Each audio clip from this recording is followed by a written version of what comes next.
duket se agent Byros Kombëtare të hetimit, përsa i përket hetimit të dosjes së Akshit, pra le të themi kësaj dosje e cila bëri bujë të madhe pak muaj më parë dhe që sigurisht vazhdon, prodhon le të themi element të tjerë hetimor që po trajtohen tashmë edhe mediatikisht, është edhe fakti që kanë shkuar në Palas, le të themi janë kthyer dy vila të cilat dyshohet se i përkasin biznesmenit Ermal Beqiri dhe Ergys Agasit, po ashtu në anën tjetër ka dyshime dhe për zbulime të një vile dhe të dy banesave të tjera të cilat dyshohet se mund të jenë në pronësi të Mirlinda Karçanajt, po ashtu është zbuluar një banesë e cila dyshohet se është në pronësi dhe një pronësi e fshehur e zëvendës drejtoreshës së këtij institucioni të Akshit, pra Hava Delibashi. Kanë qëndruar për disa orë përsa i përket kontrollit në Palas, agjendët mbitetorë dhe mësohet se janë le të themi sekuestruar edhe se të cilat mund të jenë të vlefshme përsa i përket hetimit.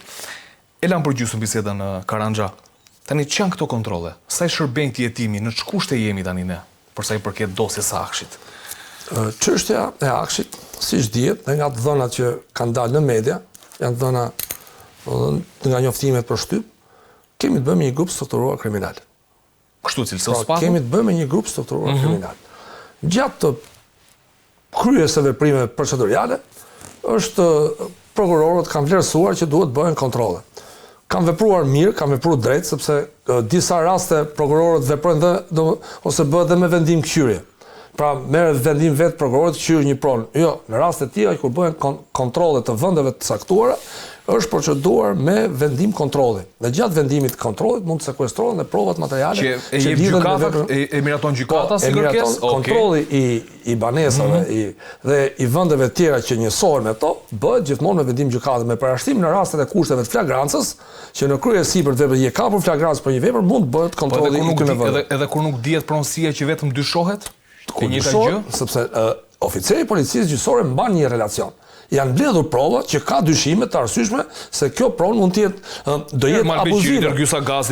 Do ishte kontrolli abuziv në rast se ti shkon për këta të dy persona dhe kontrollon gjithë zonën. Atëherë do ishte abuziv, s'mund të hysh gjithë zonën. Okej, perfekt. Atëherë ti nuk mund bëhen kontrolle masive siç kemi pa luftën e dytë botërore, se ndodhin raste luftrash që ti rrethon zonën dhe kontroll banesë në banesë.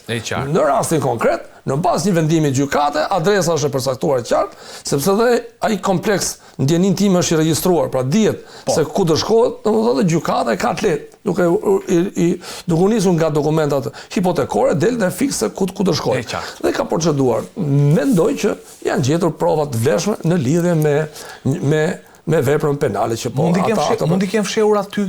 Në rast se rezultojnë banesat e tyre, mund t'i kenë fshehur me idenë që nuk mund të kapen, pra funksionon kështu një mendje e le të themi e dikujt që do të fshehi diçka?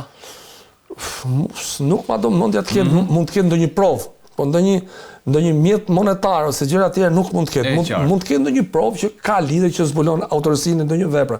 Por mjetet monetare dhe mjetet e tjera, ma do mendja nuk mund t'i kenë lënë aty se pak a shumë këto janë vende që lvizin, që dihen. Për shembull, edhe në gjithë lagjet dihen pak a shumë se kush ndërtohet ku rrin. Domethënë gjëra që dihen. Edhe Benameta doli që ishte në gjithë lagjet, kishte vilën. Janë pak a shumë që qarkullohet në njëjtat vende. Ose më saktë dalësh në gjithë lagjet, njëjtat fytyra shef këtu, njëjtat fytyra i shef aty.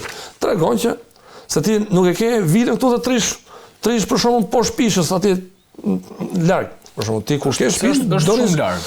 Aq më tepër që këto janë nuk lëvizin rrin afër vilës, afër vendit, s'e lëvizin kom që janë aventurierë që të ecën për shembull. Dhe kjo tregon që janë këtu, pra SPA-u ka pas dhëna që këto prona janë të këtyre personave të cilët dyshohen. Por do jetë hetimi në fund që e përcakton.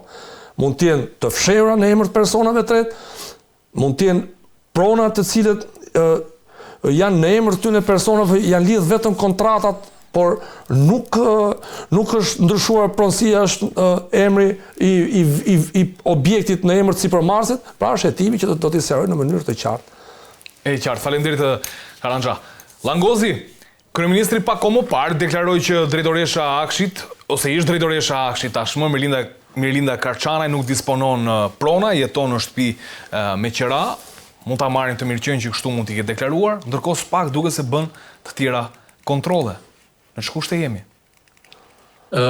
Mua realisht më erdhi keq kur ministri e vendit kishte një drejtoresh që jep miliarda euro edhe paska shumë të varfër, sepse askush nga shqiptarët nuk do ta besonte një gjë të tillë, por kjo tregon implikimin në mënyrë të drejtë për drejtë të kryeministrit të vendit në këtë lloj afere kaq të madhe. Dhe nuk mundet që një kryeministër të dalë dhe të bëjë mbrojtjen e një drejtoreshe të korruptuar që e di gjithë Shqipëria, përveç se lidhje me botën e krimit, ajo ka qenë e implikuar dhe në një sër aferash korruptive që të dhënat personale të shqiptarëve ju janë dhënë grupeve kriminale. Dhe tashmë të gjitha të dhënat, qoftë të dhënat e shërbimit informativ, të dhënat personale të çdo shqiptari, nuk janë më as në dorën e grupeve kriminale, por janë në dorë dhe në rrjete sociale që mund të jenë të aksesueshme nga këto.